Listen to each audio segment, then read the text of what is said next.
Have you ever met someone and felt that instant magnetic pull? That this is it, feeling that makes you think you've stumbled upon destiny itself? It can feel like you've known them forever, even if you only just met. But what if I told you it's not fate? What if that feeling is actually a powerful illusion, created by your own mind, your biology, and your past? The fact that most of us have a romantic type proves our choices are anything but random. They're shaped by a deep cocktail of psychology, conditioning, and pure evolution. Today, we're pulling back the curtain on the hidden architects of your love life. And fair warning, the reasons you fall for the people you do might not be as romantic as you think. The first architect, the comfort of the familiar. Let's start with the most basic force in attraction, comfort. Ever notice how you just click with people who share your weird sense of humor, grew up in a similar way, or love the same band you thought no one else knew? That's not a coincidence. It's something psychologists call the similarity attraction effect. We are wired to be drawn to people who are like us. Why? Because similar feels safe. It's like a subconscious high five. When someone gets your references or shares your core values, they're implicitly telling you, you're right. Your world makes sense. This makes interactions feel smooth and easy, the perfect foundation for a real connection. This pull gets even stronger thanks to something called the mere exposure effect. Simply put, we grow to like people and things the more we see them. Think about that coworker you barely noticed at first, but after months of sharing an office, you started to really like them. That's the mere exposure effect at work. Our brains are ancient machines, programmed to see the familiar as safe and the unfamiliar as a potential threat. So the people you see all the time at work, at your local coffee shop, in your friend group, get a massive head start in your attraction lottery. This is also why your location is a bigger deal than you think. You might believe you have a type, but maybe you just keep dating the same kind of person because you keep meeting the same kind of person. It's not destiny. It's proximity. So this first architect isn't some magical force. It's logistical. It's the simple subconscious comfort of someone who feels like home because, in a way, they reflect a world you already know. The second architect, the biological illusion. It's not all about comfort zones. There's a much older, more powerful force at play, deep inside your brain. This is our second architect, your own biology. This is the part that feels like destiny, the intoxicating, lightning strike feeling. But in reality, it's more like being hit with a perfectly aimed chemical cocktail. When you meet someone you're intensely attracted to, your brain's reward system lights up. The main chemical fueling this is dopamine, the molecule of pleasure and craving. This is the same stuff that's released when you crush a goal or eat something amazing. It creates a powerful feedback loop. Being with this person feels good, so your brain wants more, which can lead to infatuation and sometimes even obsession. But a dopamine high won't last forever. As that initial rush begins to fade, other chemicals step in to build something more solid. That's where oxytocin and serotonin come in. Oxytocin is often called the love hormone or cuddle hormone. It's released during moments of deep connection, like holding hands or having a meaningful conversation, and it fosters feelings of trust and attachment.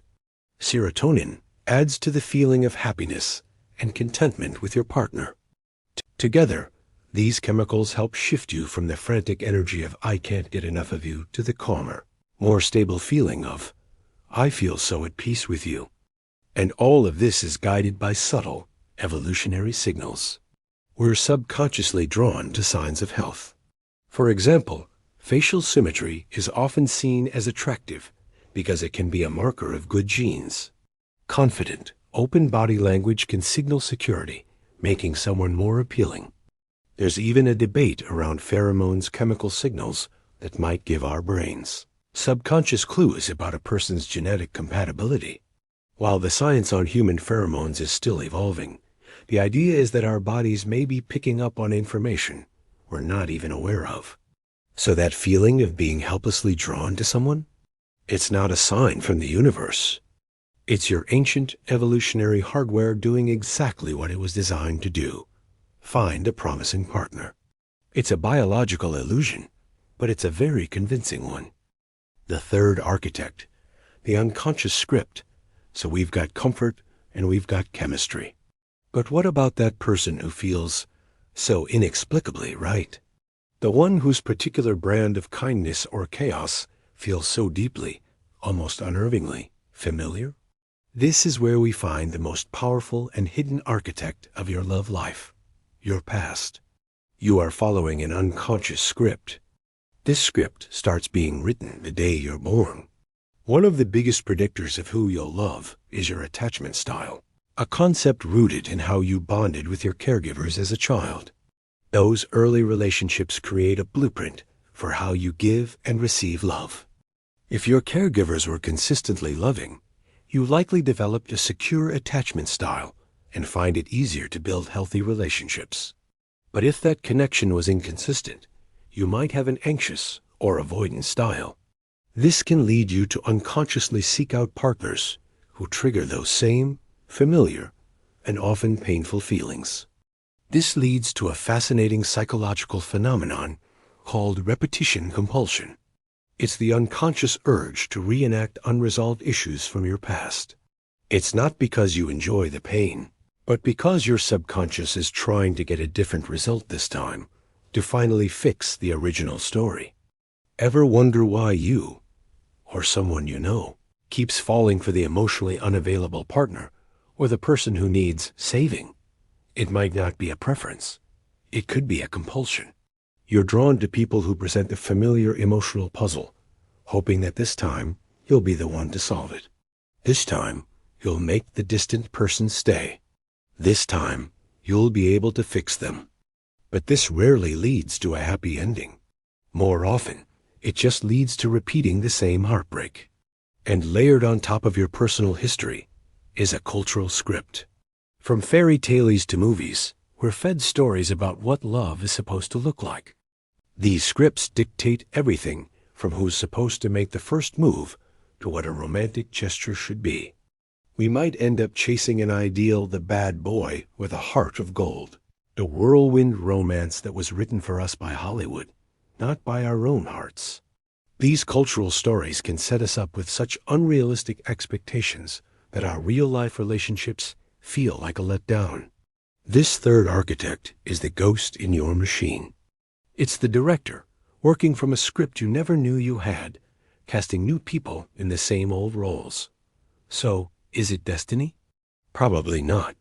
It's more like a perfect storm, a powerful collaboration between these three hidden architects. The people you fall for tend to be standing right at the center of it. First, they are shaped by familiarity. They're similar enough to you to feel comfortable and non-threatening. They just fit. Second, they are shaped by biology. They set off a powerful chemical reaction in your brain, that dopamine-fueled rush that feels thrilling and deeply important. And third, they are shaped by your past. In some way, they fit into an unconscious script written by your childhood and your culture, which gives them that feeling of being meant to be, because they feel so profoundly familiar. When all three architects work together, the feeling they create is so intense it's easy to mistake for fate. But knowing this isn't about stripping the magic from love. It's about giving you a map. Understanding these forces is the difference between being a passenger in your love life and getting in the driver's seat. It gives you the power to pause and ask the right questions. Is this a genuine connection, or just the comfort of a familiar, maybe even unhealthy, pattern? Is this intense chemistry a sign of a soulmate, or is it just a well-timed dopamine hit? Does this person feel like home because they're good for me, or because they're just a repeat of my past?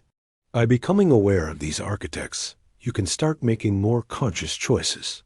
You can learn to build healthier patterns, seek out what truly makes you happy, and slowly, deliberately, start to write a new script for yourself, one based not on compulsion or chemistry, but on conscious, healthy, and authentic love. So I have a question for you. Looking back at your own life, which architect do you see showing up the most? Is it the comfort of similarity, the rush of biology, or the unconscious script from your past? Let us know in the comments below. Your story might be the aha moment that someone else needs to hear. Thanks for watching. And remember, understanding yourself is the first step to finding the love you truly deserve.